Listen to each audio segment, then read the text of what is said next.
from Rocket Lab's Mission Control Center in Auckland, New Zealand. We are live with a view of Electron on Pad B at Launch Complex 1 in Mahia. Today's launch is a dedicated mission for Earth imaging customer and longtime Rocket Lab partner, Synspective. If you've been following our missions for Synspective so far, you'll know that owls are a common theme, and today's launch is no different. Following in the footsteps of previous missions called The Owl's Night Begins, The Owl's Night Continues, and The Owl Spreads Its Wings, today's mission is called Owl Night Long. My name is Prachi Saknani, and I'll be with you live as we count down to our 45th Electron mission, scheduled for liftoff at 4:03 a.m. local time or 15:03 UTC. Now, speaking of being up all night long, our operators are on console and are tracking no issues for launch today. We are shooting for the last opportunity in today's window, but we still have plenty of opportunities over the coming days as a backup if we need to stand down for any reason. Today's launch is our fourth Electron mission for Synspective, starting with our partnership with them in 2020. All the satellites in Synspective's constellation are part of their Strix series. And for those avid birdwatchers out there, you'll have recognized that Strix is a genus of owls, hence the owl-themed mission names. We first launched for Synspective in December 2020 with The Owl's Night Begins, our 17th mission, and a dedicated launch of Synspective's cutting-edge Earth observation satellite, Strix Alpha. Then, in February of 2022, we launched their Strix Beta satellite as part of our 24th Electron mission called The Owl's Night Continues. This mission was also the inaugural launch from Pad B at Launch Complex 1. The second pad at LC1 increased our responsive launch capabilities and allowed us to schedule more launches. We then continued our partnership with Synspective in September of 2022 with The Owl Spreads Its Wings, which carried a Strix 1 satellite. This was the first commercial synthetic aperture radar, or SAR, satellite in the series. Now, this launch was full of Rocket Lab milestones. It was our 30th Electron mission. It carried our 300th Rutherford engine, and Strix 1 was the 150th satellite we delivered to orbit. One thing that makes Synspective's payloads unique is that they're a little bit larger than the standard Electron fairing normally allows, and so our Electron engineers and designers developed a tailored fairing with notches to fit the corners of the Strix spacecraft. Just one of the many perks of flying dedicated on Electron and tailoring your mission to precise, customer-specific requirements. So let's take a closer look at Synspective's constellation.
We mentioned earlier that this satellite series is called Strix, named after the owl. In many cultures, including Japan, the owl is a symbol of wisdom and luck. Owls have extraordinary night vision, the ability to see small details over long distances, and can even use sound to hunt. Similarly, Synspective's SAR technology uses the echo of radio waves to create 2- and 3-dimensional images with a millimeter level resolution of the Earth's surface. Because the technology does not rely on visual electromagnetic wavelengths, it can produce these high-resolution images regardless of cloud cover or daylight. The Strix satellites have provided images to assist in disaster response in all weather conditions, such as flooding and inclement weather systems, urban development and planning, and construction and infrastructure monitoring.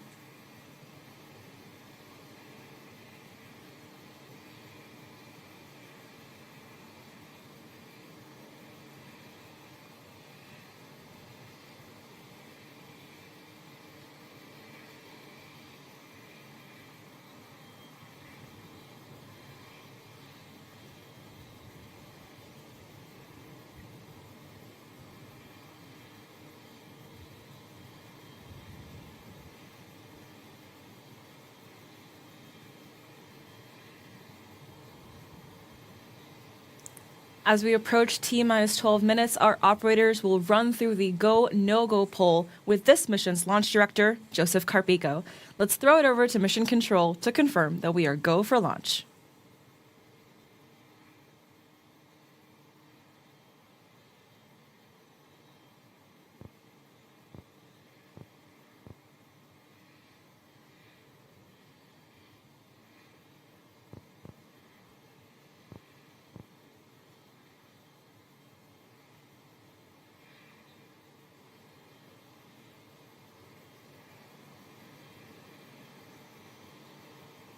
All operators, this is the LD on mission, proceeding with the go, no-go sequence. Stage. Stage is go. Avionics. Avionics is go. GNC. GNC is go. VCON. VCON is go. T1. T1 is go. GC. GC is go. PLS. PLS is go. RSO. RSO is go. MET. MET is go. RF. RF is go. MM. MM is go. LD sub. LD sub is go. The go, no-go sequence is complete. We are T-minus 11 minutes, 25 seconds and counting. We are go for terminal count. Auto sequence at T-minus 10 minutes. From this time, the 3-word hold procedure is in effect.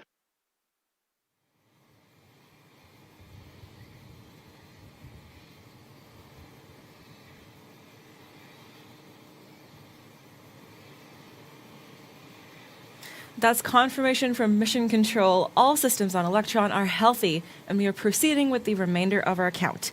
T0 is targeted for 4:03 a.m. local time, or 15:03 UTC. You see, today's Mission Control is filled with launch operators, but just a few days ago, they shared the room with our spacecraft operators as we conducted our very first spacecraft re-entry. We were bringing home an in-space manufacturing capsule for our partners Varda Space. For more than 8 months, the capsule lived happily on orbit, supported by a Rocket Lab designed and built spacecraft bus that provided power, communications, ground control, and attitude control. Inside the capsule, Varda was completing a world-first in-space manufacturing experiment by growing crystals for pharmaceutical products in orbit, hoping to grow them at a better quality than on Earth thanks to the reduced gravity environment.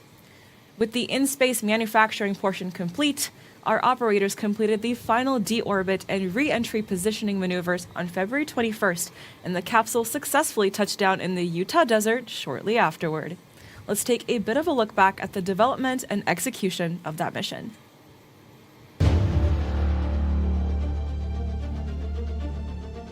Ground services configured. Antenna configured for TTC 04. Holding at 5 degrees elevation.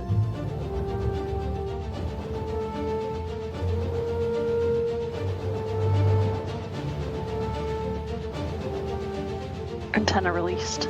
AOS. This is GNC on recovery net. The last maneuver exited nominally.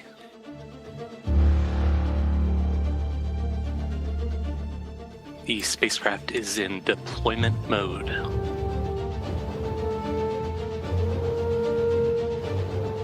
Capsule is on internal power. 1 minute to capsule set. T-minus 10 seconds.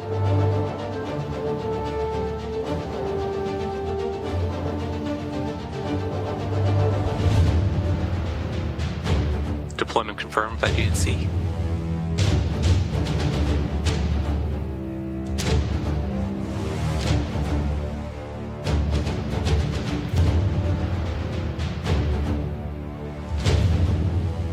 Expected parachute deployment.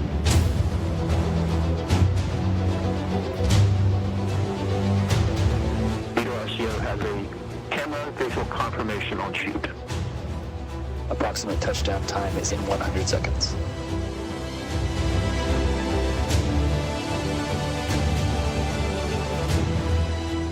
And Bardo recovery, please let us know when you have visuals in the capsule.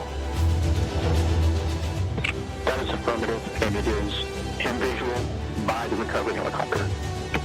Copy all. Thanks, Scooter.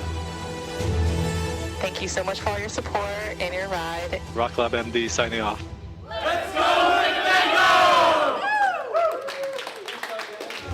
So grateful to be able to have worked with such an amazing team from Rocket Lab.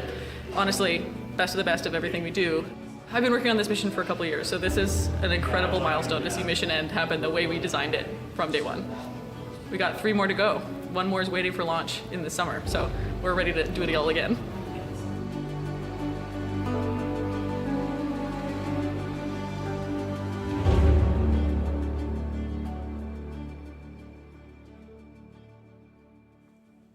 What an incredible view, and what a way to conclude the mission. But that is not all. This was just the first of 4 spacecraft that we are building for Varda, with the second already built and ready for its upcoming launch date.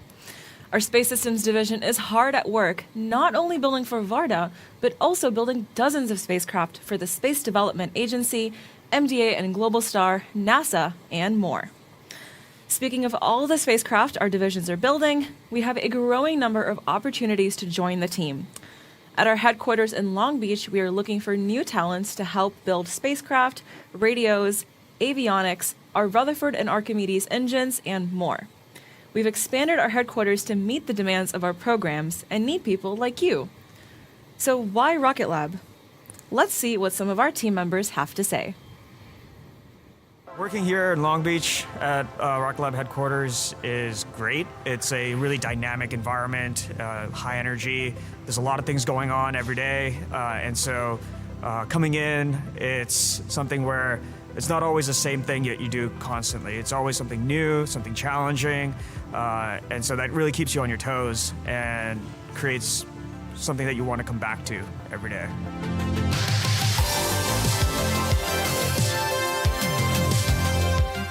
The stuff I'm working on is gonna directly, immediately help people and be there for people is the most cool potential of space, just realized directly. And that's super cool. Knowing that some of our satellites will be going into the orbit of Venus one day, knowing that I'm an integral part of these missions gives me the drive to work on them. We're trying to do things a lot faster than everybody else, including going to the moon, going to Mars. That brings with it a whole set of new things that we can do faster, things that we can do better than others. And that really inspires me because it opens up space to a whole new set of possibilities, use cases. My favorite Rocket Lab moment to date has been the re-entry of the Winnebago satellite. All of the work that went into being the first commercial satellite to re-enter on US soil. That's really cool. That's something nobody else has done. We recently ran the first production tests on actual flight modules. And there was a bunch of us gathered around these plots and just watching the data come in. It was an extensive process, kind of like the Trailblazer, proving that that module actually passed. That was probably my most exciting moment here. So people should come to Rocket Lab because it's a unique environment. We're one of the few companies in the world that can do both the rocket side of things as well as the satellite side of things. And so you get a unique blend of a whole bunch of different skills, allows people to see different aspects. I feel like people with broad skill sets are really valued. Even if you're not from space or if you've been in space for 15 years, you'll be able to contribute in a really cool and exciting way.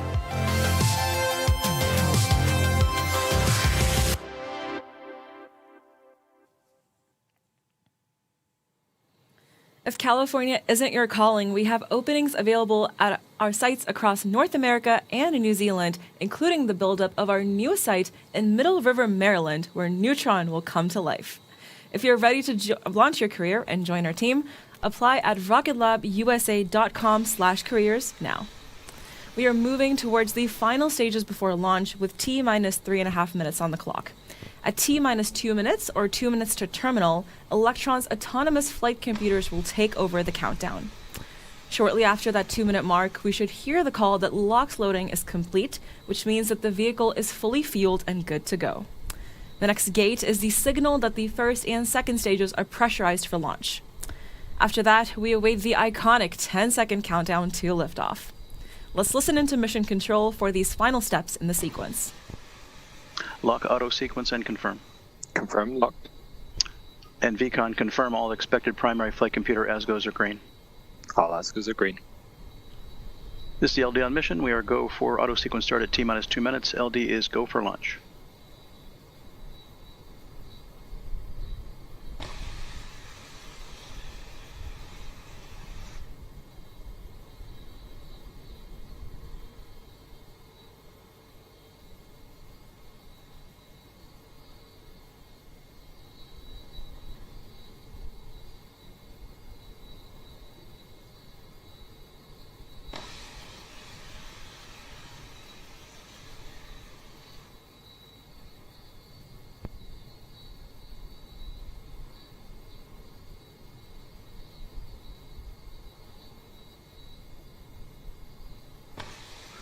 All avionics batteries switch to internal power.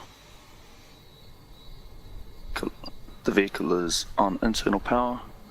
AFTS is green and enabled for flight.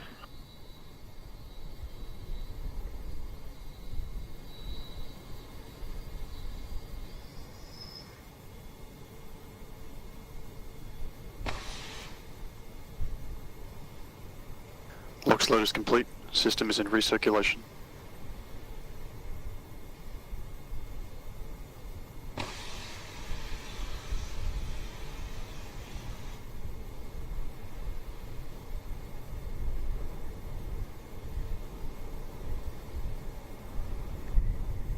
Anti-geysering is disabled.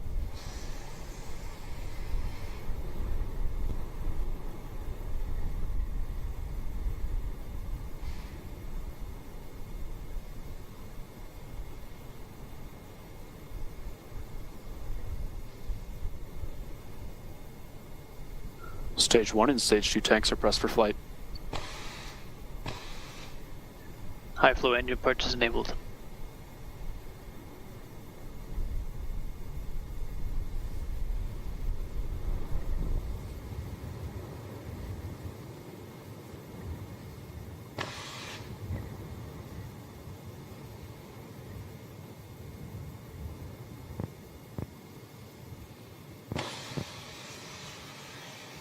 T-minus 20 seconds and counting.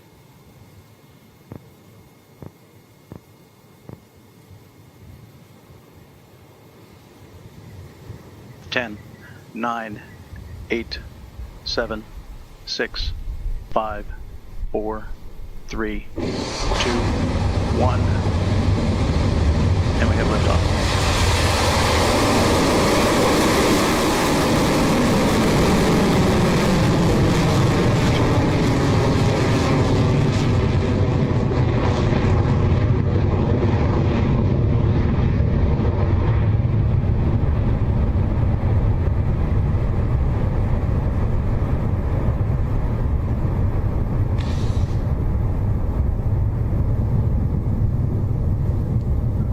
Our Stage 45th one propulsion Electron is is nominal. now in the air, having successfully lifted off the pad at Launch Complex 1. Since Spective's Strix 3 satellite, it's on its way to space.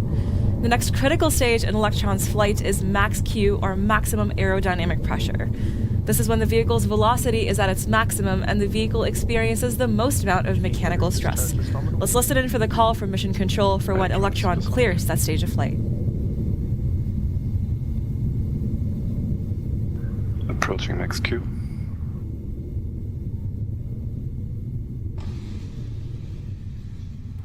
Cleared Max Q.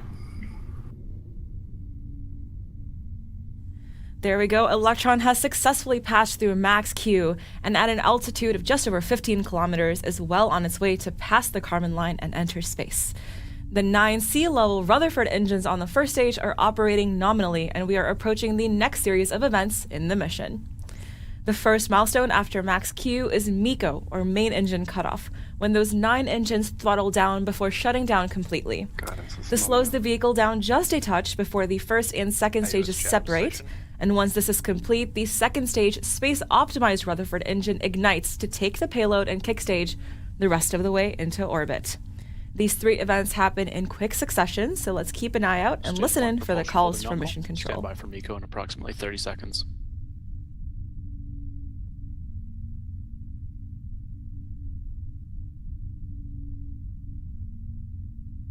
"15 seconds to staging.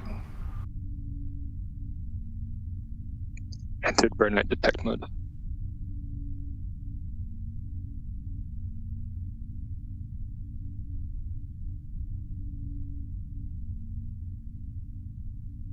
MECO confirmed. Operation success. Stage 2 ignition confirmed. Done, done, and done. And with that, we've confirmed MECO, stage separation, and ignition of the space-optimized Rutherford engine on the second stage. At this point, as Electron has cleared most of the Earth's atmosphere, it can also jettison the fairing, as it is no longer needed to protect the payload.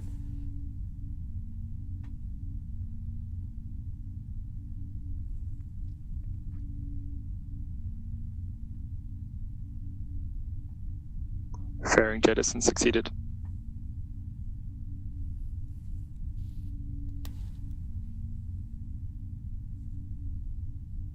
Guidance is nominal. Electron's fairing has now been ejected, with the 2 pieces falling away to burn up in Earth's atmosphere. Electron's second stage is continuing nominally on its way to orbit, carrying this inspective payload. The vehicle is currently at 132 kilometers altitude and reaching speeds of more than 9,000 kilometers an hour.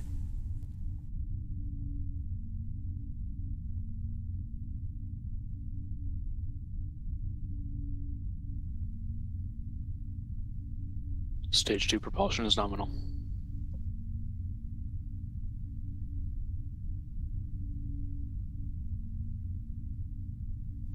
Electron's second stage continues onto orbit now at just over 9,700 kilometers an hour and at an altitude of 155 kilometers. The nozzle is glowing bright as we hit T+4 and a bit minutes into the flight for the Owl night-long mission for SAR Imaging Company, Synspective.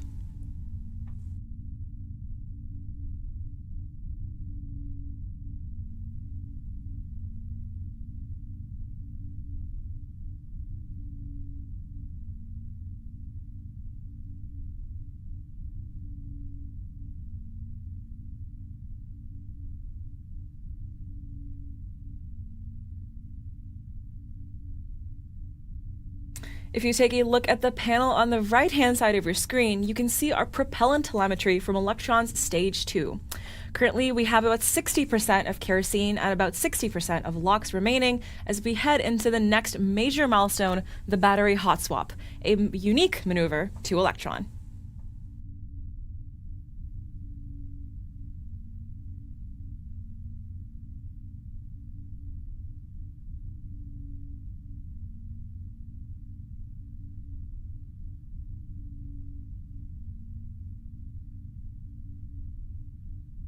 Guidance is nominal, 210 seconds remaining.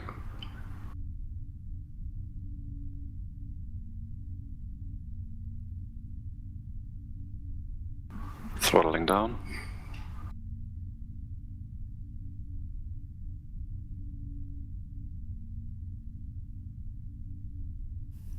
As I mentioned before, up next is a familiar mission milestone, the battery hot swap. This is where we take the depleted batteries powering the electric pump inside the second stage Rutherford engine and swap them out mid-flight for a fresh one to power us the rest of the way to orbit.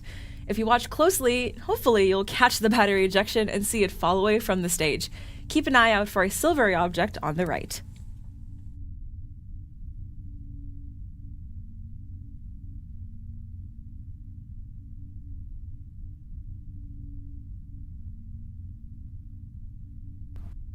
Hot swap successful.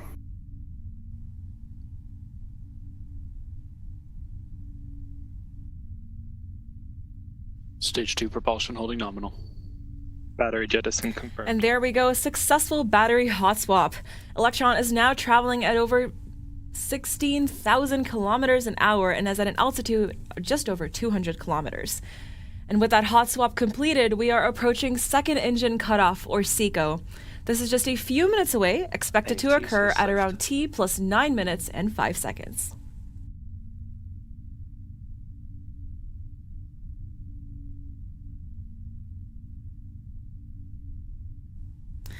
T plus 7 minutes into flight, an Electron is well on its way to orbit.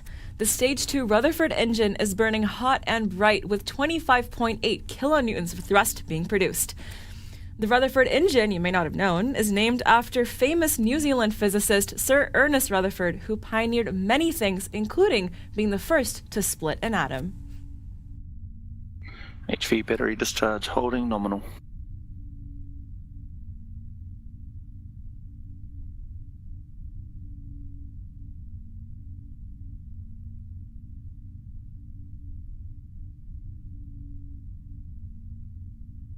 If you take a look again at the right-hand side of your screen, you'll see Electron's Stage 2 and Kick Stage trajectory values tracking pretty closely to our estimates.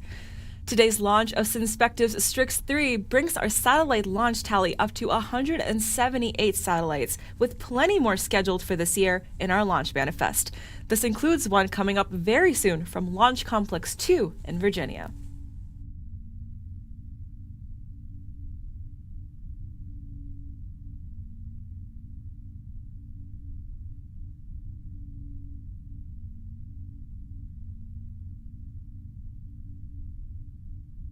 Into burnout detect mode. All right, we're about 8.5 minutes into flight and quickly approaching SECO.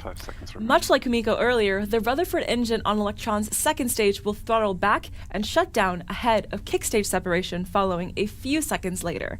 We're standing by now with mission control for those milestones.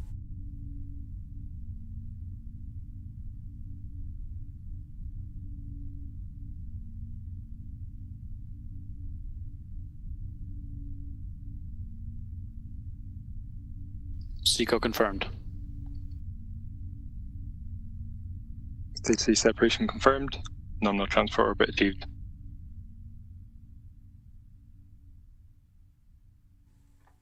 There it goes. The vacuum-optimized Rutherford engine has throttled down and the second stage has cleanly separated from the kick stage. For the next 50 minutes or so, the kick stage will enter a coast phase until it reaches the apogee of its elliptical orbit, or the furthest distance it will be from Earth. From here, the Curie engine will kick in to adjust the angle to a circular orbit. Once we reach Synspective's requested location in orbit, Strix 3 will be deployed from the kick stage, and that is the end of our role in the mission. Now, we won't have a live feed from the kick stage of payload deployment on this mission, but we will stay with you on the webcast to bring you a simulated view of payload deployment. We'll take a bit of a break on the webcast now, and we'll leave you with this graphic of the kick stage and its elliptical orbit above Earth. We'll be back with you closer to payload deployment to listen in on those final moments from mission control.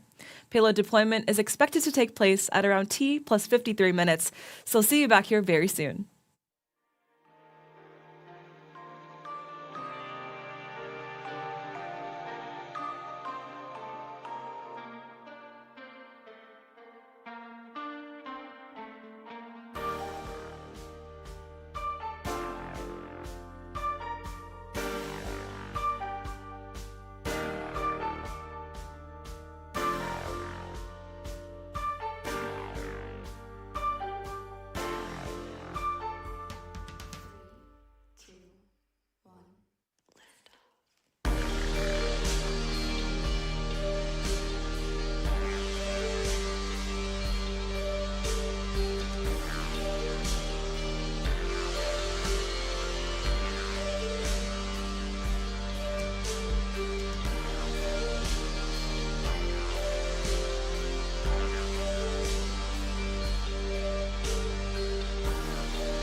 Welcome back to the webcast for Rocket Lab's 45th Electron mission all night long.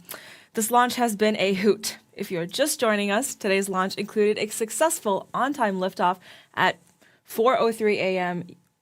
New Zealand time and 15:03 UTC. A couple of minutes ago, we heard the kick stage with suspected Strix 3 spacecraft on board, approaching the apogee of its elliptical orbit. Our Curie engine then ignited, and we are now awaiting the shutdown of the Curie engine ahead of payload deployment. Let's check in with Mission Control.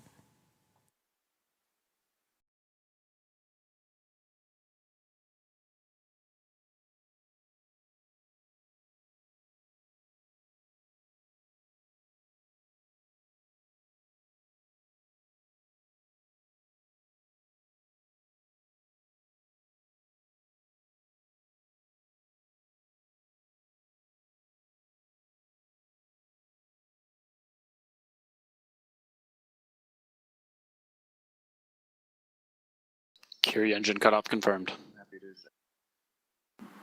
Apogee is 573 kilometers, perigee is 553 kilometers at an inclination of 97.558 degrees.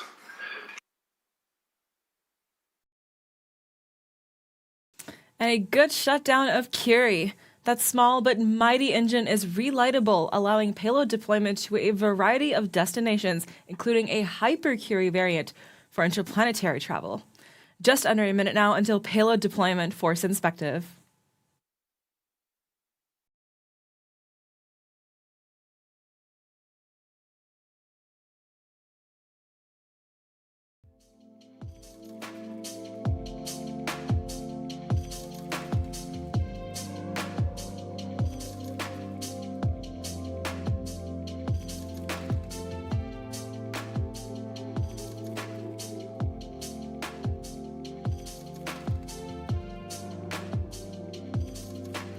Payload.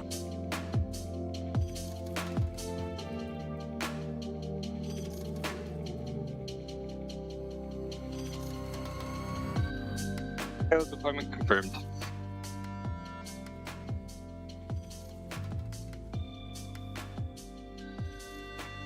And there we have it. Synspective's Strix 3 satellite has been successfully deployed from the kick stage. Welcome to orbit, and congratulations to the Synspective team on our 4th mission together. To everyone at home, thank you for tuning in to watch our 45th Electron launch. This is a short farewell, as we'll be back in just a few days for our next launch, a dedicated mission for the NRO from Launch Complex 2 in Virginia. Until then, this is Rocket Lab Mission Control signing off.